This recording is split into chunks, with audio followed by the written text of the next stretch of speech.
fun little girl as a baby. She grew up, we started noticing that she stumbled a lot and she tripped and she fell. But a few years ago, I was trying to show her how to wear flip flops. I bought her a new pair and she was walking and they kept flipping off her feet. And I was like, okay, you put your toes on and then you curl your toes down. You hold on to the flip flop while you're walking and look down at her toes. And I'm like, okay, move your toes. And they would barely wiggle. And that was it.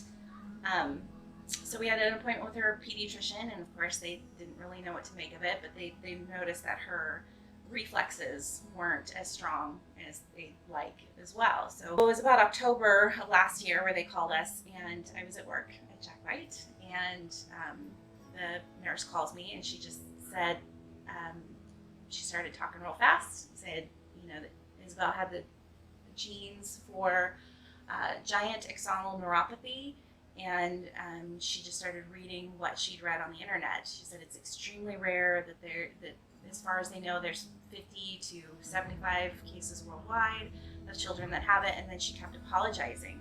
And I was listening to her on the phone just going, okay, why are you apologizing so much? I mean, this is good. We have a diagnosis now. We can figure out treatment. So she started reading off the internet of what it could cause, and then, of course, my heart fell out of my feet.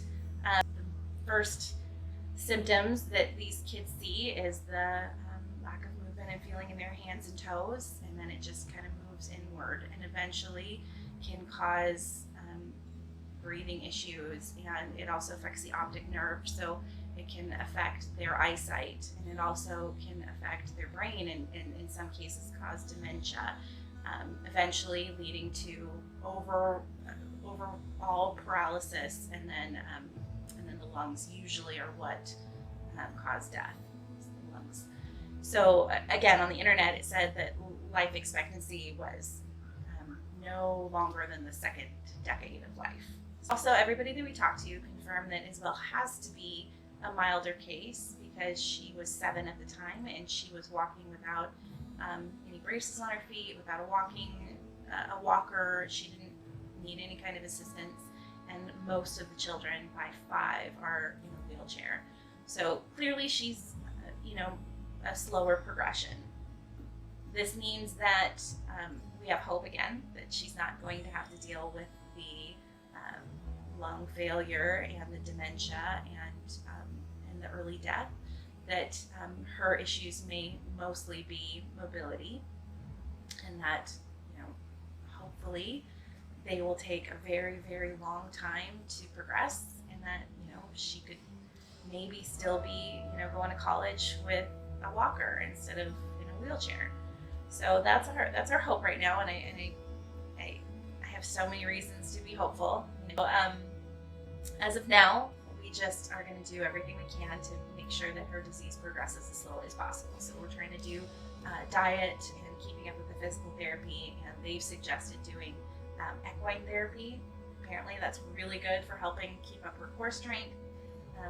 They said that it was wonderful that we've had her in all of these classes since she was 3, that's probably helped slow the progression just because she's been so fit and active her whole life. And yeah, at this point, we're just, again, wanting her to be able to stay a kid for as long as possible. I definitely feel God's hand in our decision to adopt Leo. It was shortly after her diagnosis in October. It was very impulsive. I mean, we just, again, had this terrible news, and we were still reeling. It had only been about a month since we found out. I didn't know if we were going to have to move to Maryland for this clinical trial. All I knew is I wasn't going to let fear stop me from giving Isabel and Lily the childhood that they deserve. I had thought about getting her a service dog, but when we researched it, everything we could find was in the range of $30,000 to find a dog. Even there's a program where you can get a grant, and even that was $17,000. And so we would need to fundraise for that amount of money, and it just seemed overwhelming with all of the other things that we needed to do at that point for Isabel. I just couldn't wrap my mind around fundraising and getting that kind of dog. So after having him for a few months and realizing how quick to learn he was and how he's always just been so much more gentle with her. I mean, he kind of throws his weight around with me and with Lily, but with Isabel, he's just always been very cautious, and um, he just sticks with her by her side more. So finally, we've been going through normal obedience training, and I found someone on Facebook that could basically check to see if they thought he'd be a good candidate. And we had her come out, and she was impressed and thought, I really do think that he's a mixed breed, but 2 of his 3 breeds are really good service animals. So it just all kind of clicked into place. I mean, her fee is still less than half of what it would take if we just basically hired someone to give us a service dog, and that process would take years. So we wouldn't have that bond that he has right now.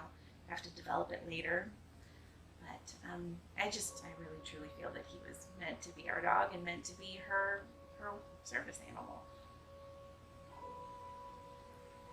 So we just really hope that by the time Leo's trained, which could take 2 years, I'm hoping he's, pretty with it within a year.